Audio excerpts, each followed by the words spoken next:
I'm going to read some examples of what emotional incest can look like when it is a mother and a son.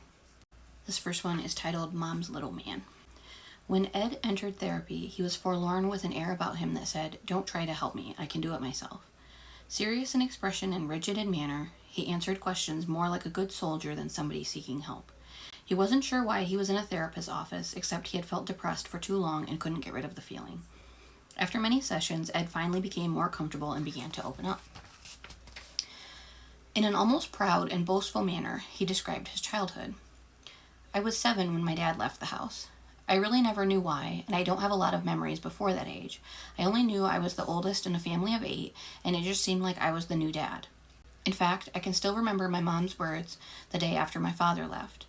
'Your father won't be coming back, and you'll have to help me with the kids.' It was a moment of both delight to be Mom's helper and confusion as to what happened to my dad. When I tried to clear up my confusion by asking my mother what happened to Dad, I was usually met with short, angry comments about what a no-good man my father was. To this day, I still don't know why he left. What I do know is that the sadness I felt about my dad leaving was quickly replaced by anger, which was nurtured continually by my mother. I decided early on I was going to show him I could be a better father than he ever was. Although I didn't know it at the time, I was also working on being a better husband than he was, a role that my mom always seemed to welcome. I took on my role dutifully and became more like a drill sergeant than a brother to my brothers and sisters. I made sure they did their homework, cleaned their rooms, and listened to Mom. When they wouldn't listen to me, I'd yell and scream and sometimes hit them. Once I spanked my younger sister for not washing the dishes. They all hated me, but at the time it didn't seem to matter. Because Mom always supported my disciplining the kids, I felt powerful and deserving.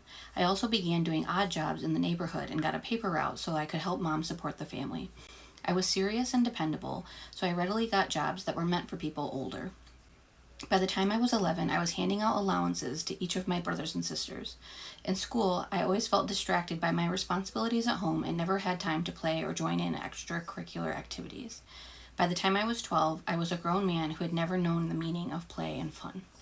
It is clear that Ed lost his childhood long ago and had become the man of the house in a family desperate for structure and direction. His teen years continued the pattern. My mother and I would stay up late talking. I loved our talks. She would tell me about her day, about how glad she was that I was at home waiting for her. Sometimes she cried about how lonely she was and would lean against me on the couch until she fell asleep. I would cover her up and kiss her goodnight before going to bed myself. There were moments when I wished I could have slept with her. Although those feelings alarmed me, I felt too ashamed to say anything to anyone. Besides, there was no one in my life I could talk to except for my mother. One Christmas, I decided I was going to make my mother feel special so she wouldn't have to feel so lonely. I went out and bought her an expensive perfume, a special nightgown, and a fancy necklace. She loved the gifts and seemed to love me more. She held me close while we watched everyone else open their presents. That night, she kissed me goodnight and told me that I was her little man. It felt great being treated so special. It gave me a feeling of power. It wasn't until I began dating and bringing home girlfriends that I began to feel anger towards my mother. Actually, I became enraged. At first, it seemed nice to be able to come home and talk to Mom about my dates, but she began to get jealous. In fact, when I became serious about Susan, my mother forbid me from seeing her and accused her of being a slut. I stormed out of the house and made my way to Susan's house. By the time I got there, my rage was covered over by a sense of guilt that permeated every cell of my body. To my surprise, I broke off my relationship with Susan and went home like a puppy with a tail between his legs. I was still angry, and I felt trapped. Finally, when I was 24, I left home to marry Karen.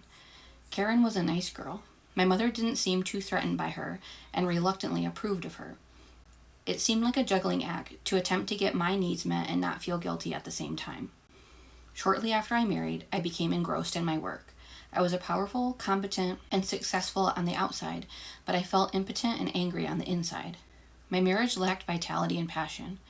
I felt as trapped in my marriage as I did in my relationship with my mother because she always made her presence known in my life.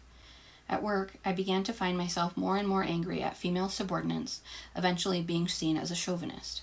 At other times, I found myself acting seductively with these women and contemplating affairs. When I failed to get a promotion because of my attitude problems at work, my world seemed to fall apart. I became more and more depressed. Inside, I was screaming, "Help! This is not who I am."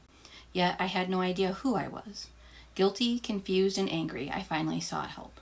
Ed's story is like those of many men who spent their childhoods being the man of the house.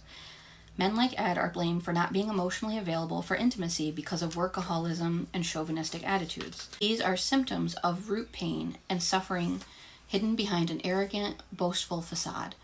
These men are lacking an emotionally fulfilled and sensitive identity because of repeated violations about their personal boundaries from their mothers. Due to their shame and confusion, men like Ed bury their rage and hurt early on through denial. Everything buried in childhood finds its way through one's personality and behavior patterns. It is no surprise that there are so many angry and arrogant men struggling intensely with their feelings and intimacy. Ed's wife, Karen, had her own difficulties with intimacy. Behind the image of being nice was somebody terrified of herself and of intimacy. Being nice was the only way Karen knew to express her love. Attempts at passion, joy, or healthy conflict were generally suppressed. Ed's marriage to Karen was more like his mother's choice than his own. In addition, Ed needed to choose someone who herself had struggles with intimacy so that the marriage would not become fulfilling, for if it did, it would feel more like an affair. Ed's primary partner was still his mother. Karen became the other woman. Ed's depression resulted from both the insidious spiritual deadening of his marriage and long-term grief over a lost childhood. If Ed is to recover his potential for emotional fulfillment and intimacy, he has to face the pain and anger of being his mother's partner. To deal only with surface issues of workaholism and attitude problems would not produce any lasting change. For Ed and Karen's marriage to become fulfilling requires a change in Karen as well. Once Ed begins to separate from his mother, he will experience the marriage differently. While it was once a source of pride and comfort to have married a nice girl, it is now a source of anger and resentment. Ed will begin to experience Karen's own difficulties with being close and desire someone able to be intimate. It was no accident either that Karen chose Ed to marry. Karen's own childhood of abuse or neglect would have compelled her to marry someone like Ed.